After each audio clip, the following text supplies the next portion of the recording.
The name Brotherhood sounds so benign, and to call people the brothers, I mean, it sounds like a fraternity. It sounds okay. But that organization suffered a major setback earlier this month in Egypt when Mohamed Morsi was ousted as president. But the group is still strong and very active worldwide, including right here in the United States. And as Mark Martin reports, the Brotherhood has been spreading its influence here in the West for decades. The Muslim Brotherhood in Egypt is on its heels after the recent military coup that displaced Mohamed Morsi as president and saw several Brotherhood leaders arrested. Elsewhere, however, the Brotherhood continues to thrive. From Germany to Britain to America and beyond, the brothers maintain a well-established network that seeks to undermine host societies and establish Islamic Sharia law. In his new book, The Brotherhood, America's Next Great Enemy, terrorism analyst Eric Stakelbeck tells the story of a group that has waited patiently for a century to subvert democracy and replace it with tyranny. He says that despite knowing this history, however, many Western governments continue to compromise with the Brotherhood, and he says this misguided thinking could have devastating consequences. Well, CBN News terrorism analyst Eric Stakelbeck is here with us. The new book that he's just out, is released today, is called The Brotherhood, America's Next Great Enemy. It's one that you ought to get. You can get it on Amazon or wherever books are sold. The Brotherhood by Eric Stakelbeck. Eric, good to have you with us. Great to be with you. Thanks for having me. Hey, what's the deal? You know, Hillary Clinton thinks they're nice people, and others in the American government think that the Brotherhood is just a nice, moderate group of patriots. What do you say? Well, Pat, look, I think the Muslim Brotherhood are the ultimate Islamists in sheep's clothing. That's how I described them in the book. These guys, Pat, they dress like you and I. They wear suits and ties. They're very eloquent. They're well-educated, Western-educated, many of them.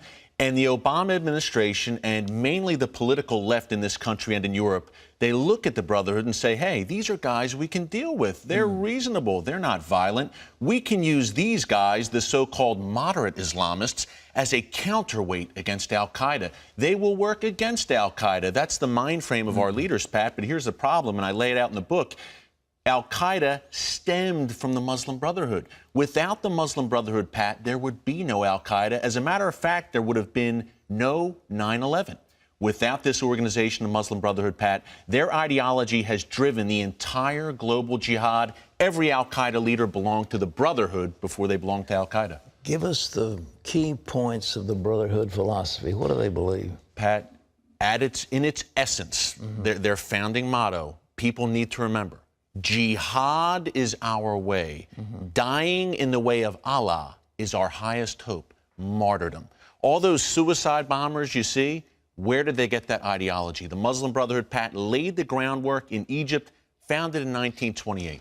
Dying in the cause of Allah is our highest goal. That is what they really believe. They promote martyrdom. They do. And, Pat, these are our friends, right? Our administration's embracing them. And, by the way, Hamas, which is really the innovator of suicide bombing, is the Palestinian branch of the Muslim Brotherhood. This is not a nonviolent group. Hamas is really its battering ram against Israel. By the way, Pat, this group, the Muslim Brotherhood, is the vanguard of global anti-Semitism. In the book, I lay out how they collaborated with the Nazis during World War II, working closely with Hitler's minions to wipe out the Jews in the Middle East. Have they come to the White House? Have they been honored by our government? Pat, I did a report for the 700 Club a few months ago, as you remember, with a Muslim Brotherhood-tied operative, a guy named Mohammed Majid. In the book, I name names. He's a guy, Pat, who at the annual White House iftar dinner during Ramadan had a front row seat right in front of President Obama. Now, this is a guy whose father was a top Muslim Brotherhood leader in Sudan. Surprise, surprise. And a leading Egyptian magazine, I lay this out in the book, Pat, has named 6 potential Muslim Brotherhood operatives working inside this administration, advising the Obama administration on its counterterrorism and Middle East policy. Wait. They are there inside the administration advising them on counterterrorism, the Muslim Brotherhood? Absolutely. A Muslim Brotherhood linked operatives, Pat, and the links, these are not just fanciful links. I outline in the book, meticulously footnoted, these are concrete links that these individuals have to the Muslim Brotherhood, and they are without a doubt advising the FBI, advising Obama administration officials. A few weeks ago, Pat, we saw a leading Muslim Brotherhood cleric from Egypt here in Washington, D.C., meeting with officials in the White House. The White House did not deny it, Pat. They said, yeah, we met with him. He's going to help us against al-Qaeda. Now, I understood that the FBI took 1,000 pages out of their manual on terrorism that was offensive to Islamic. Well, now, was the Brotherhood responsible for them? Yes, they were. Pat, Brotherhood, yeah. Tell us exactly what happened. Well, absolutely. You had top Brotherhood operatives here in America advising Robert Mueller, the former FBI director, face-to-face, Pat, in a meeting with Mueller and said, look, these documents that you're teaching FBI agents are Islamophobic. You must strike them from the record. The FBI complied. Basically, you have the fox guarding the henhouse. They took 1,000 pages, though, didn't they? Took 1,000 documents, very important documents. Not pages, documents. Yeah, and Pat, you wonder why the Boston bombing happened.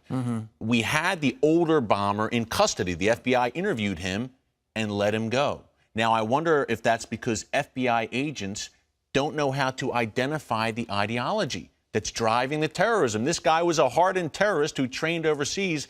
And, Pat, I describe in the book how both of the Boston bombers attended a Muslim Brotherhood-controlled mosque in Boston. Surprise, surprise. Wait a minute. The Muslim Brotherhood controlled the mosque in Boston? Absolutely, Pat.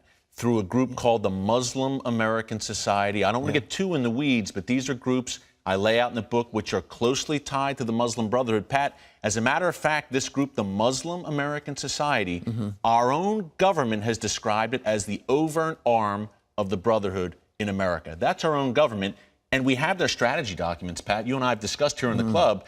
Our own FBI, in a raid of a leading Brotherhood operative's home just outside Washington, D.C., 10 minutes from our capital, found these official Muslim Brotherhood strategy documents. I include the documents in the book, and they talk about destroying America from within. Pat, they've laid it out. This is the equivalent of having Nazi documents during World War II, Soviet documents during the Cold War. And what are we doing? Instead of crushing this group, we're embracing them. What is it with the Obama administration? What do you think Obama is a crypto-Muslim, or what's the story? What do you think? I think he, and I described this in the book, Pat, I think he is a revolutionary leftist. He's a transformative leftist. He says he wants to fundamentally transform America, right? And he's in the process of doing it now. And you'll work, if you have that mindset, in my view, you will work with other entities that you may not agree with on everything. You'll work with other entities against a common foe. For the hardcore left, for the hardcore Islamists, the common foe is Judeo-Christian Western civilization at the end of the day, and turning that on its head. So we have strange bedfellows. I have a whole chapter on it in the book, Pat. This Occupy movement, Occupy Wall Street, radical Islamists around the world were cheering that on. Anything that weakens America, weakens traditional America, the left will support. Eric, that is chilling. And ladies and gentlemen, I wish it weren't true, but this is a well-documented treatise by our good friend Eric on the danger, and what do you call it, America's next great enemy, the Muslim Brotherhood. The Brotherhood, America's great, you can get this book wherever books are sold. Eric, thank you for this. And ladies and gentlemen, today's the day. It's on the book stands. You can get it, and you ought to have your own copy. Thanks, my friend. God bless you. I appreciate you. Thank you. Eric Stakelbeck.